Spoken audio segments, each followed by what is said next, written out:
آج سے کچھ ہی سال پہلے یہ علاقہ کچھ اس طرح کا دکھائی دیا کرتا تھا۔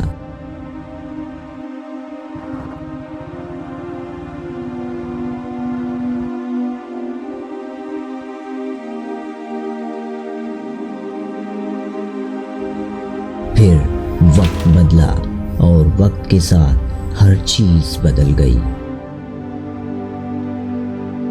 انسانوں نے قدرت کی قدر کرنا چھوڑ دی تو قدرت نے بھی انسانوں کو انہی کے حال پر چھوڑ دیا۔ اسی لیے قدرت کی خوبصورتی ہم سے دن بدن روٹتی جا رہی ہے۔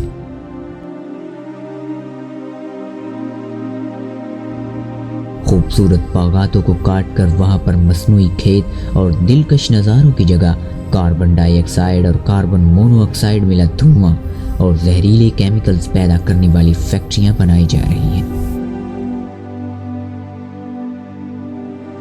انسانوں کو جہاں ان فیکٹریوں سے فائدہ پہنچتا ہے اس سے کہیں زیادہ نقصانات بھی اٹھانے پڑ رہے ہیں۔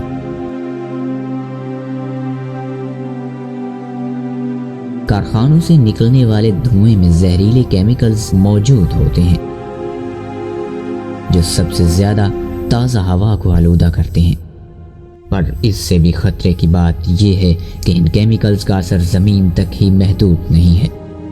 یہ کیمیکلز ہماری فضا کی آخری حدوں تک نقصان پہنچا رہے ہیں۔ یہ کیمیکلز اوپر فضا میں پہنچ کر اوزون لیئر کے ساتھ ری ایکشن کر کے اوزون لیئر کی تباہی کا باعث بن رہے ہیں۔ اوزون لیئر ایک ایسی گیس ہے جو آکسیجن کے 3 ایٹم سے مل کر بنتی ہے۔ یہ گیس زمین کے گرد ایک مخصوص اونچائی پر غلاف کی طرح پوری زمین کو ڈھانپ کر رکھتی ہے، جس سے سورج کی خطرناک الٹرا وائلٹ شعاعیں زمین پر نہیں پہنچ پاتی۔ پر اب ایسا نہیں رہا۔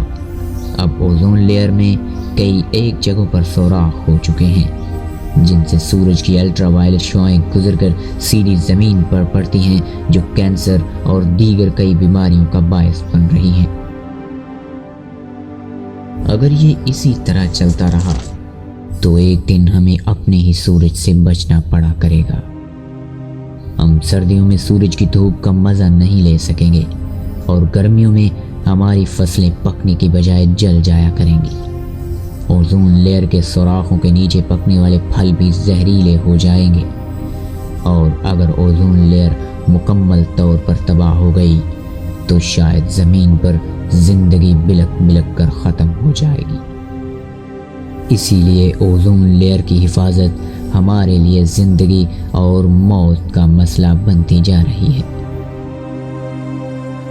اگر اب بھی ہم نے اس کی حفاظت نہ کی تو سورج کی الٹرا وائلٹ شعاعیں زمین پر زندگی کو دیمک کی طرح آہستہ آہستہ چاٹ جائیں گی۔